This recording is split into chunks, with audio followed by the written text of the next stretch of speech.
Olá! Tivemos oportunidade de, em aulas passadas, abordar os institutos da democracia representativa. Mas, como vimos também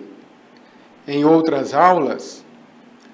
a democracia no Brasil, ela pode ser caracterizada como a democracia mista,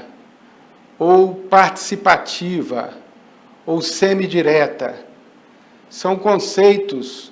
que abordam um sistema democrático em que o exercício da vontade do povo, ao lado da manifestação do voto, no sufrágio universal, direto e secreto, também se manifesta na participação, por meio de alguns mecanismos, nas decisões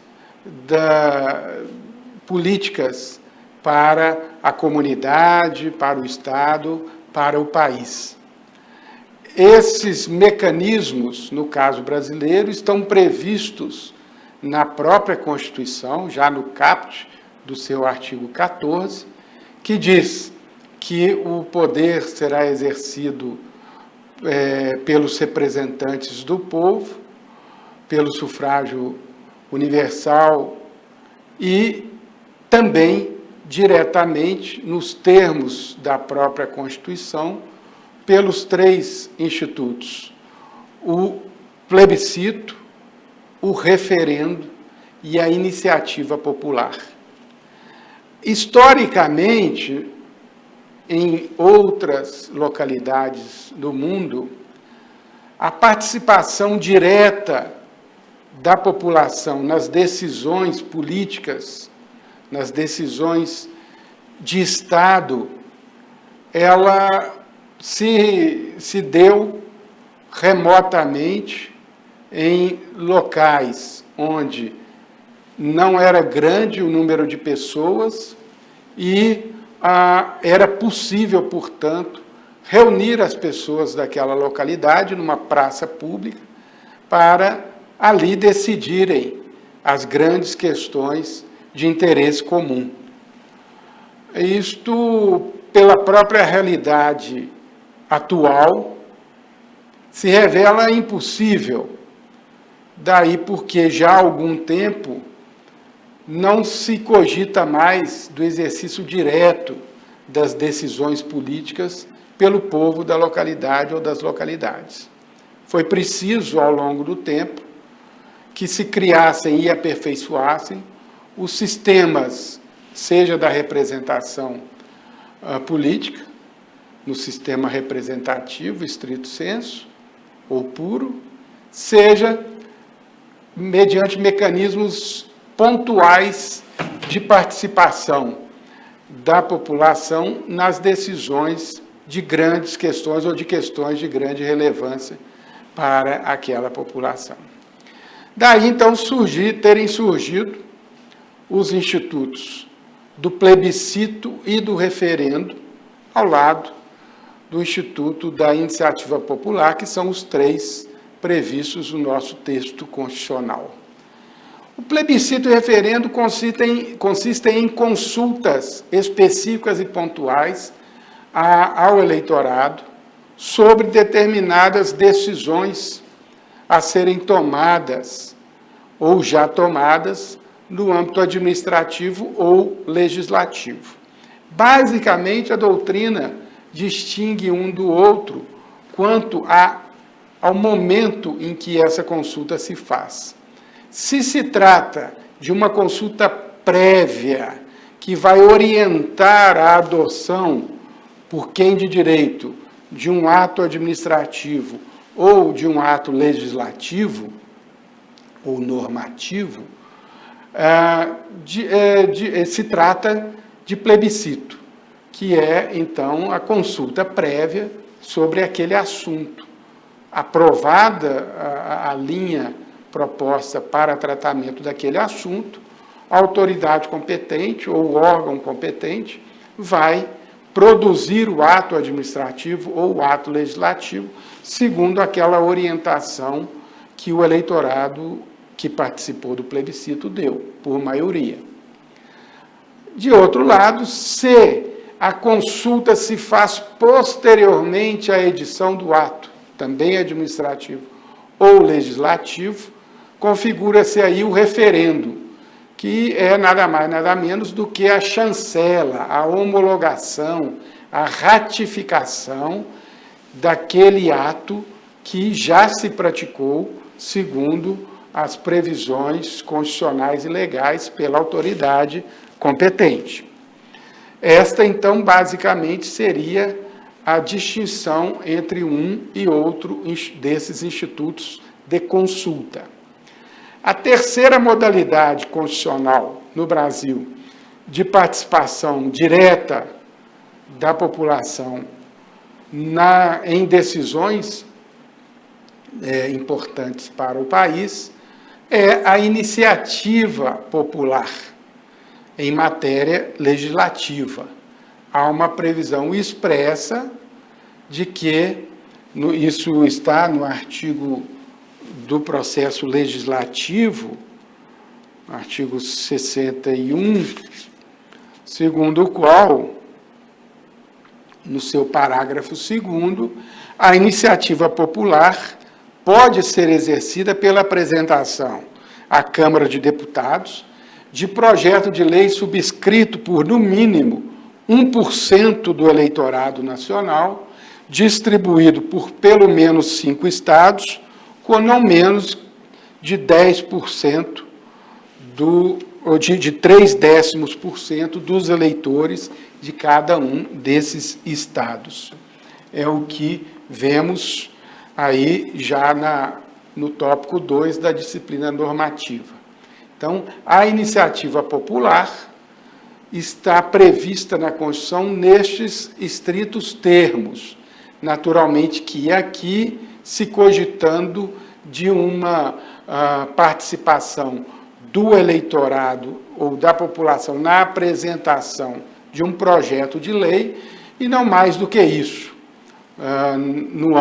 no âmbito nacional, porque se trata aqui de uma lei de competência do Congresso Nacional.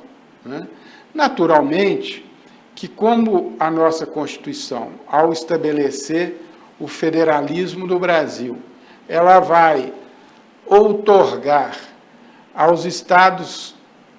federados e aos municípios a possibilidade de aprovarem, respectivamente, as suas constituições estaduais e as suas leis orgânicas, desde que observados os princípios da Constituição Federal.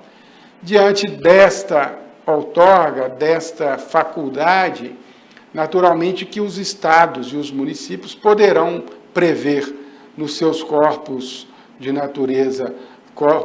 textos normativos de natureza constitucional, prever também a possibilidade de participação popular no processo legislativo.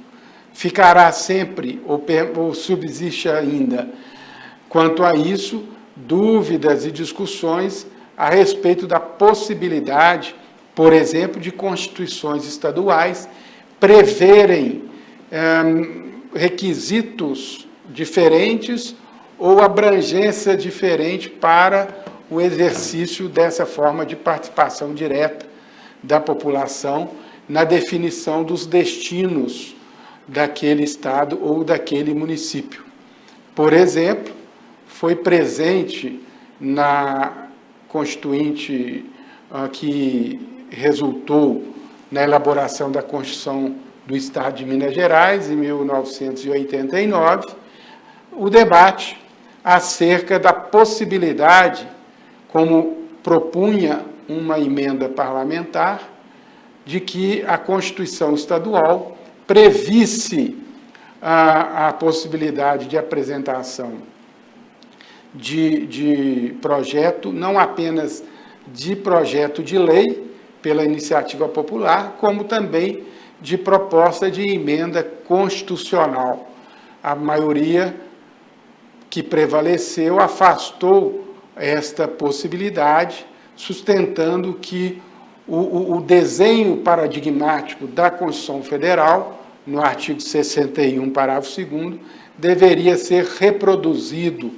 no âmbito da Constituição Estadual, com algumas adaptações que não de fundo, mas não com esta extensão da abrangência da possibilidade da iniciativa popular, se dar também na apresentação de uma proposta de emenda constitucional.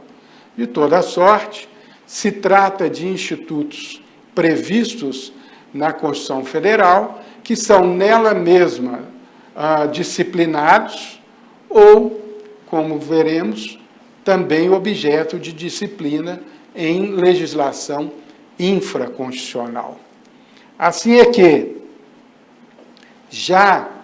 no artigo 49, inciso 15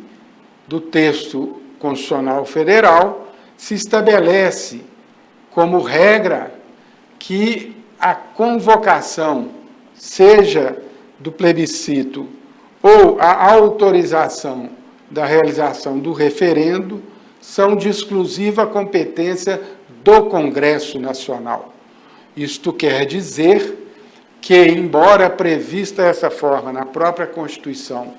de participação popular direta, se a representação popular que compõe o Congresso Nacional assim não desejar por maioria, não haverá a autorização para a realização do referendo, tampouco a convocação de plebiscito previstos, como eu disse, na própria Constituição. Então, é um sistema de freio e contrapesos que se vê em relação à possibilidade de consulta popular. Não é? Ela não se dará, seja prévia, seja a posteriori, se o Congresso Nacional não o quiser. Então, será preciso que os representantes do povo decidam por maioria que vale a pena o povo ser consultado sobre determinado assunto de relevância. Aparentemente, é uma contradição, uma vez que, em tese, se o poder do povo emana da própria Constituição, ela mesma deveria estabelecer as condições e as hipóteses em que não seria facultado ao Congresso Nacional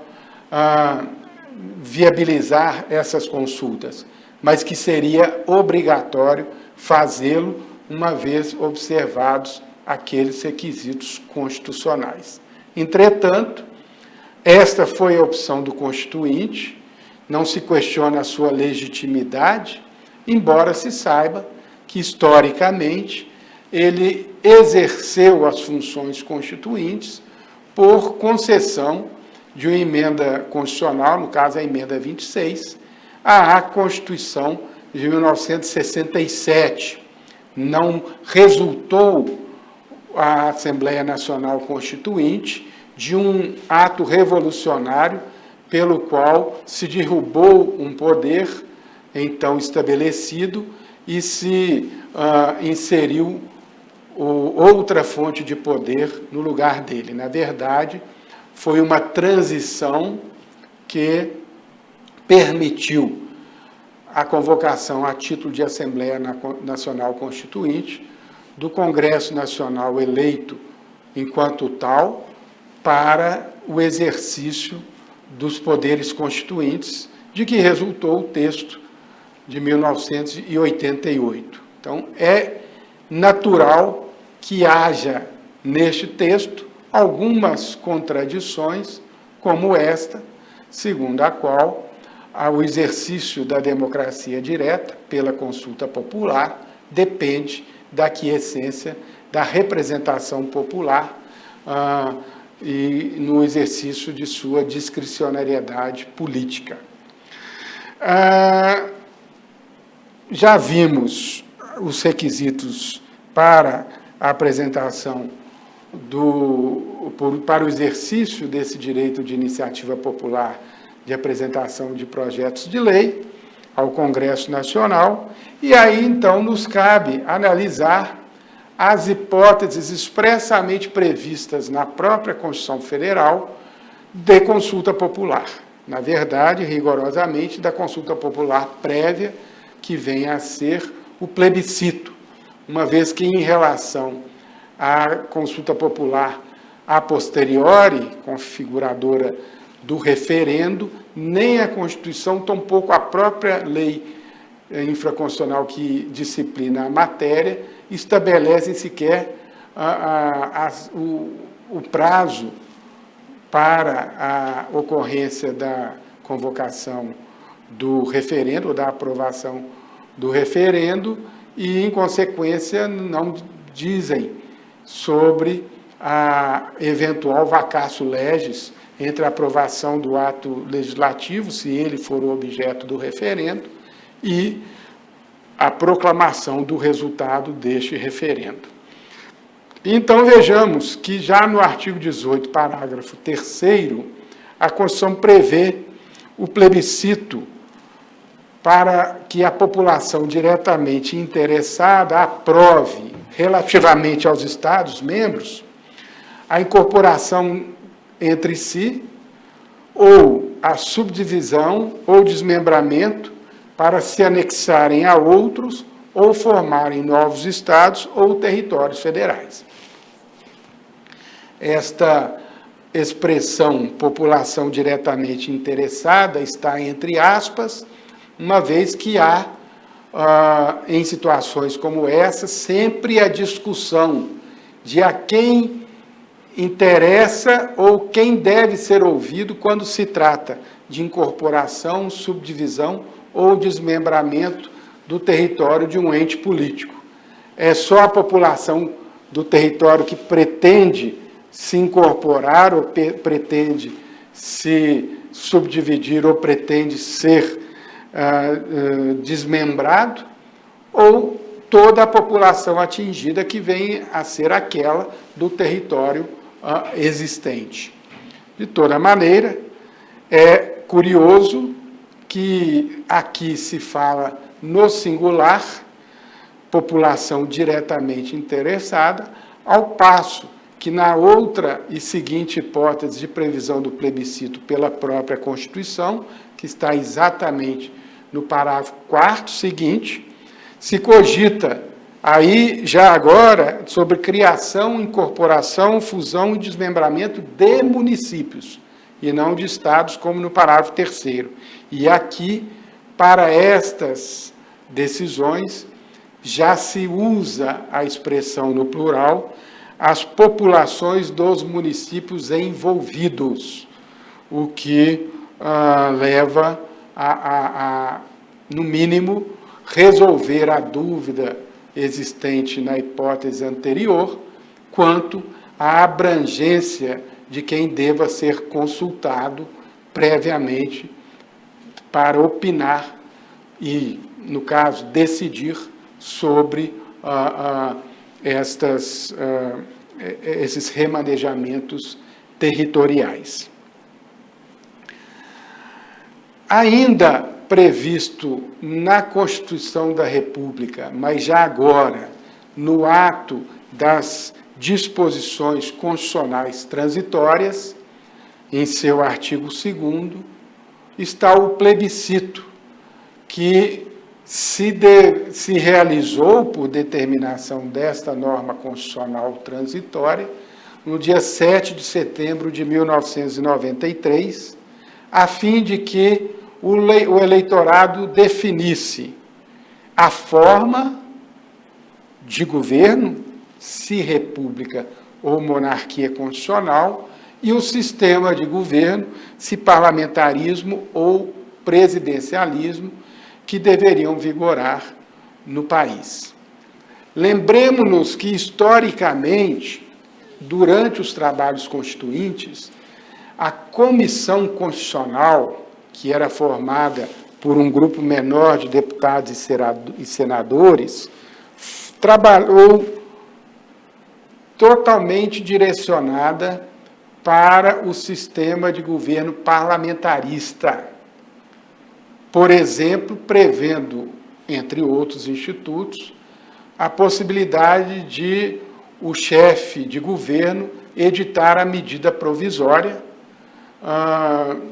nos termos semelhantes ao que hoje prevalece para o presidente da República, além de outros mecanismos próprios do sistema parlamentarista.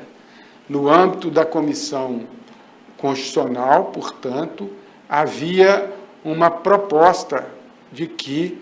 o sistema de governo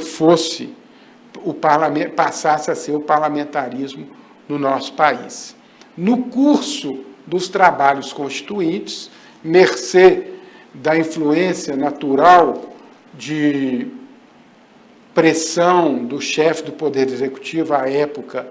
o presidente José Sarney, e de sua base parlamentar, bem como de blocos políticos, entre os quais se destacou o chamado Centrão, que congregava uma grande parte dos constituintes e de posições,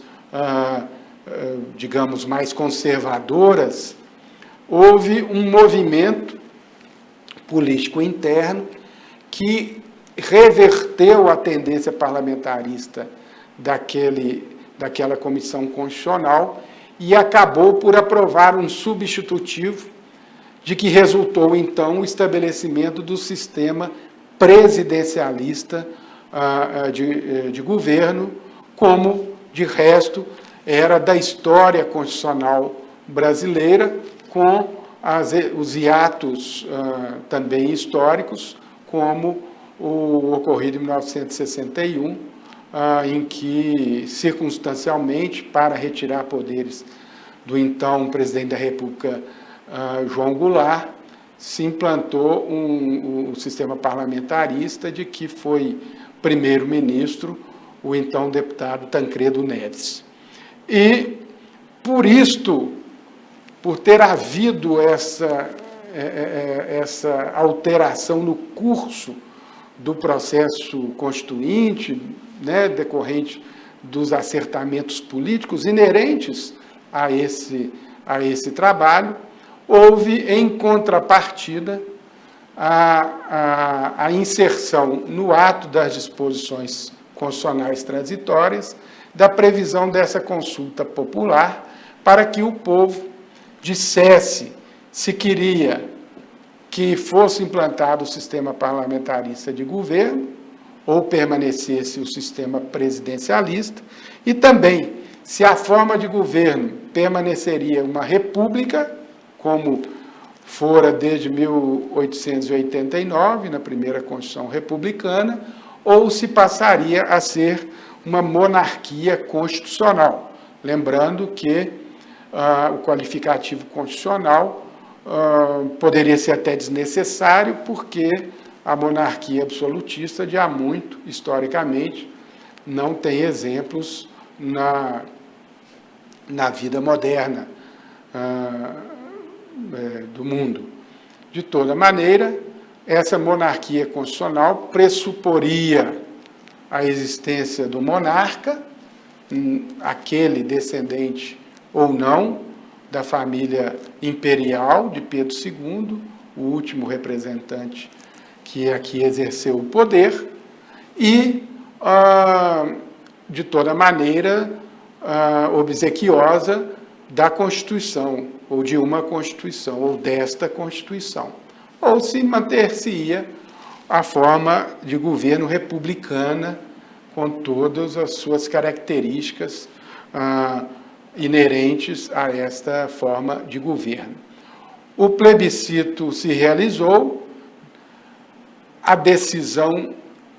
acabou sendo pela manutenção da forma de governo republicana e do sistema de governo presidencial, com o que tudo ficou como dantes neste reino de Abrantes. E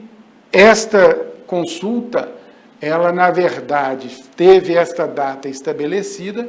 porque já previa a própria Constituição, no artigo transitório subsequente, que haveria uma revisão constitucional 5 anos após a promulgação da Constituição, ou seja, a partir, então, de 5 de outubro de 93, pelo qual a Constituição poderia ser alterada por maioria simples numa Assembleia unicameral formada pelas duas casas do Congresso Nacional. Essa revisão constitucional, embora de previsão constitucional e de inspiração alienígena, em outros estados isso ocorreu, ela acabou resultando pifiamente em não mais do que 5 ou 6 emendas de revisão que não tocaram em nenhum ponto relevante da estrutura da Constituição, como poderia ter sido. E era nesse momento da revisão que, se tivesse o plebiscito optado pelo parlamentarismo ou pela monarquia constitucional, ou por ambos, que deveria, então, haver a revisão constitucional de adaptação a essas novas formas de governo e de Estado. E, finalmente, vale registrar que, como eu disse, a disciplina sobre o referendo e o plebiscito, ela está não apenas na Constituição, como na legislação infraconstitucional, especificamente na Lei 9.709, de 98, que disciplina a matéria, basicamente dando ênfase à forma de consulta popular nos casos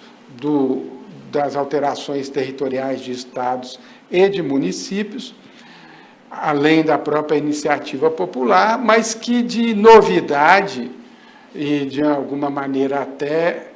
inovadora, mas não necessariamente contrária ao texto e ao espírito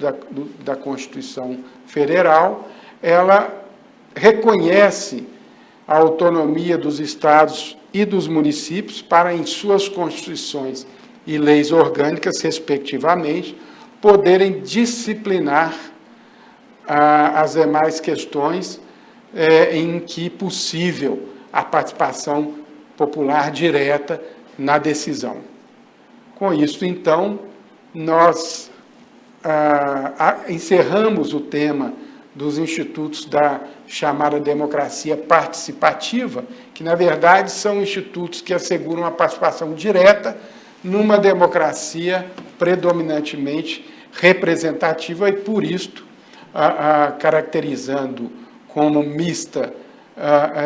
ou participativa o sistema democrático brasileiro.